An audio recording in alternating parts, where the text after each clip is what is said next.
New জার্সির Atlantic সিটিতে November অনুষ্ঠেয় সিটি স্কুল বোর্ডের নির্বাচনে তৃতীয় মেয়াদে লড়ছেন সিটি স্কুল বোর্ডের বর্তমান সদস্য লেখক সাংবাদিক সুব্রত চৌধুরী। ডেমোক্রেটিক দলের সমর্থনে টিম স্মলের প্যানেল থেকে এশিয়ান আমেরিকান প্রার্থী হিসেবে সুব্রত চৌধুরীর নির্বাচনী প্রচারণায় প্রবাসী বাংলাদেশি সহ অন্যান্য কমিউনিটির লোকজনও অংশ নিচ্ছেন।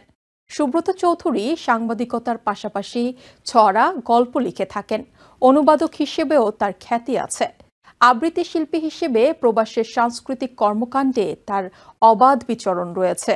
আটলান্টিক সিটির পরিচিত ও প্রিয় মুখ Subrata Bangladesh association of South Jersey, national association for the advancement of coloured people South Jersey points কালেকটিভিটির সাথে ওতপ্রোতভাবে জড়িত থেকে সামাজিক কর্মকাণ্ডে নিজেকে যুক্ত রেখেছেন। তিনি আটলান্টিক সিটি ডেমোক্রেটিক পার্টির নির্বাচিত কমিটির সদস্য।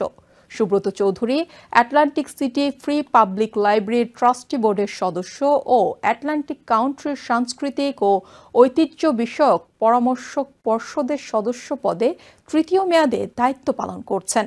আসন্ন নির্বাচনে তাকে ভোট দিয়ে জয়যুক্ত করতে ভোটারদের প্রতি আহ্বান জানান সুব্রত চৌধুরী। নিউ ইয়র্ক থেকে সম্প্রচারিত TVN 24 টেলিভিশন বিশ্বজুড়ে বাঙালির কণ্ঠস্বর।